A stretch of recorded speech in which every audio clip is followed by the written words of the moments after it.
Shalom, selamat hari Sabat. Saya ingin membacakan sebuah cerita storytelling dengan sebuah judul Hadiah Termahal di Tengah Malam. Saya cukup yakin saudara pernah menerima hadiah.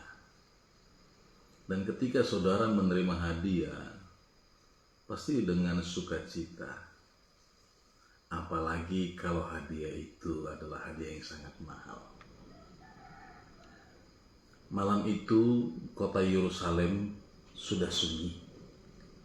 Hanya terdengar langkah kaki seorang laki-laki tua menyusuri jalan sempit di antara rumah-rumah batu. Namanya Nikodemus, seorang guru agama yang dihormati, seorang yang cerdas dan disegani. Tapi malam itu ia berjalan secara sembunyi-sembunyi. Dia berusaha agar orang lain tidak melihatnya. Mengapa? Karena ada sesuatu yang mengganjal dalam hatinya. Ia baru saja melihat banyak mujizat yang dilakukan oleh seorang rabi yang bernama Yesus. Hati kecilnya berkata, pemikirannya memikirkan sesuatu. Tidak mungkin. Dia itu hanya manusia biasa. Tapi mengapa banyak mujizat terjadi? Pikirannya bingung. Itulah sebabnya kenapa Nikodemus pada malam hari itu menelusuri jalan setapak untuk bertemu dengan Yesus. Sesampainya melihat Yesus duduk di dekat lampu minyak yang redup, wajahnya tenang, matanya menatap dengan lembut. Sesaat Nikodemus menelan ludah dan berkata, "Guru, saya tahu engkau datang dari Allah. Guru, kami tahu kau datang dari Allah." Tiba-tiba Tuhan Yesus memotong perkataannya dan berkata, "Nikodemus, kalau engkau tidak dilahirkan kembali, engkau tidak akan dapat melihat kerajaan Allah." Nikodemus kaget. Dilahirkan kembali? Mana mungkin orang yang sudah tua masuk kembali ke dalam kandungan ibunya? Yesus tersenyum. Aku sedang berbicara tentang kelahiran yang baru, kelahiran dari roh. Nikodemus terdiam. Ia tidak mengerti, ia merasa seluruh ilmunya seperti debu yang tertiup angin. Kemudian Yesus berkata sebuah kalimat yang membuat dia semakin tersipu, diam, dan lidahnya terasa keluh. Dan juga dia mampu mengubah hidupmu. Yesus berkata dengan suara lembut, "Nikodemus, Allah mengasihi dunia ini." Nikodemus mengangkat kepalanya, saudara. Dan Yesus berlanjutkan lagi kalimatnya, "Aku mengasihi dengan tindakan, bukan hanya kata-kata." Nikodemus. Di balik kata mengasihi, Yesus ingin memakai kata Yunani yang berarti kasih, yang artinya memberi diri. Kasih yang tidak menunggu manusia berubah, tapi datang lebih dahulu. Nikodemus terdiam. Ia tahu apa yang dimaksud dengan dunia adalah manusia yang rusak. Nikodemus tahu yang dimaksud dengan dunia adalah manusia yang membelakangi Allah. yang gelap. Maka Nikodemus berkata, ini termasuk diriku juga. Lalu Tuhan Yesus menatap matanya dan berkata, itu sebabnya Allah memberikan anaknya yang tunggal atau satu-satunya. Nikodemus tersandar kaget. Anak yang satu-satunya, anak yang tunggal, yang paling berharga, yang tak ada duanya. Dia tidak tahu bahwa Yesus sedang berbicara tentang dirinya, tentang sebuah misi untuk menyelamatkan dunia, tentang salib yang akan dipikulnya.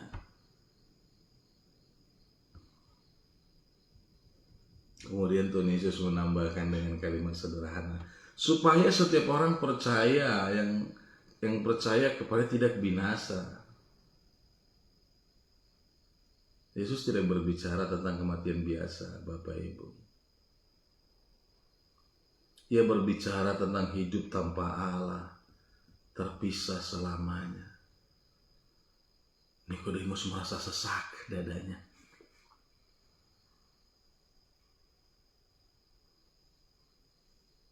Jika itu benar, berarti aku sedang menuju kepada kebinasaan. Dada yang sesak membuat Nikodemus tertunduk.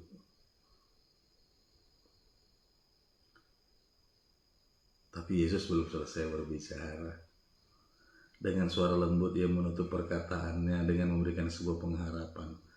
Tapi beroleh hidup yang kekal. Hidup yang kekal dalam bahasa yang disampaikan oleh Yohanes dalam Yohanes 3:16, hidup bersama Allah yang dimulai segera pada waktu itu, bukan setelah kematian. Seperti lampu minyak yang menerangi malam itu, kata-kata Yesus masuk ke hati Nikodemus dan menyalakan kembali pengharapan, menyalakan kembali asa yang ada di dalam dirinya, terang yang ada di hati dan pemikiran yang hampir redup karena situasi politik, karena situasi ekonomi, karena situasi sosial, kini menyala. Untuk pertama kalinya, Nikodemus mengerti, ternyata Allah tidak jauh. Ternyata Allah tidak menunggu manusia itu untuk sempurna. Ternyata Allah bergerak terlebih dahulu. Ternyata Allah memberikan sesuatu yang paling berharga untuk menyelamatkan jiwa dia, bahkan untuk menyelamatkan jiwa manusia, hanya untuk satu tujuan, agar manusia tidak binasa tapi hidup bersama dia. Malam itu Nikodemus pulang dengan langkah yang berbeda. Ia datang dalam kegelapan, ia datang dalam kegalauan, ia datang dalam sunyi. Tapi ia kembali membawa secercah terang.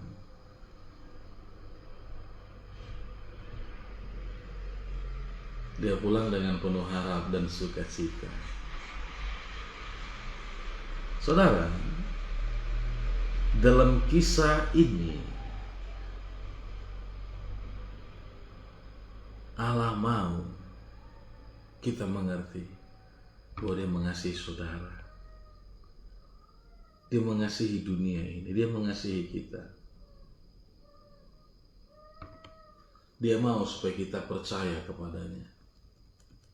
Dia mau supaya kita menerima yang terbaik daripadanya. Mari jangan halangi dirimu dengan pemikiran, dengan konsep-konsep yang dunia tawarkan.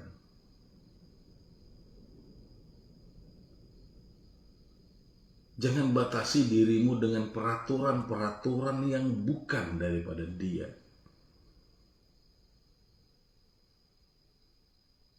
Jangan ubah kasih-Nya dengan pemikiran, dengan liturgis, dengan doktrin yang ada di sekelilingmu.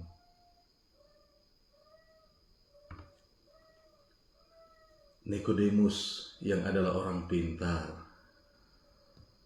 Nikodemus yang adalah pemimpin agama,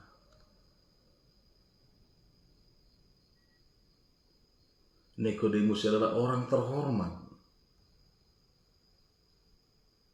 datang kepada Yesus.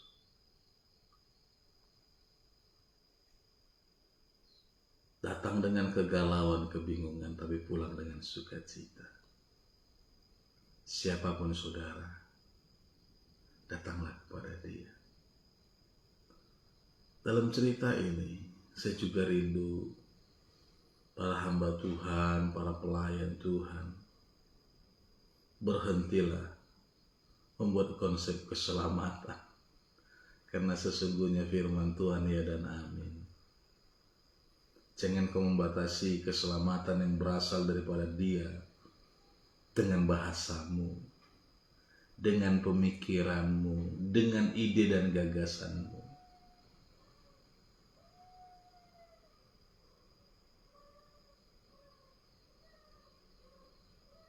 Bukan karena perkataan kita Dia menyelamatkan, tapi karena memang Dia memiliki visi, memikul salib untuk dirimu, untuk diriku, untuk orang yang mau percaya sama Dia.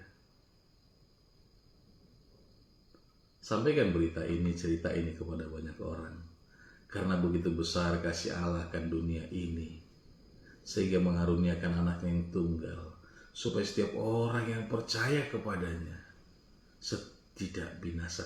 Setiap orang, bukan hanya orang yang berkata-kata dalam bahasa Yahudi, dalam bahasa Ibrani, dalam bahasa tertentu, bukan hanya orang yang menjalankan rutinitas dengan cara tertentu, bukan, tapi yang percaya, supaya setiap orang yang percaya kepadanya tidak binasa. Kita adalah ciptaan. Jangan menambahi apa yang Tuhan Yesus sudah sampaikan. Biarlah kasih karunia memenuhi hidup saudara dan hidup saya. Shalom.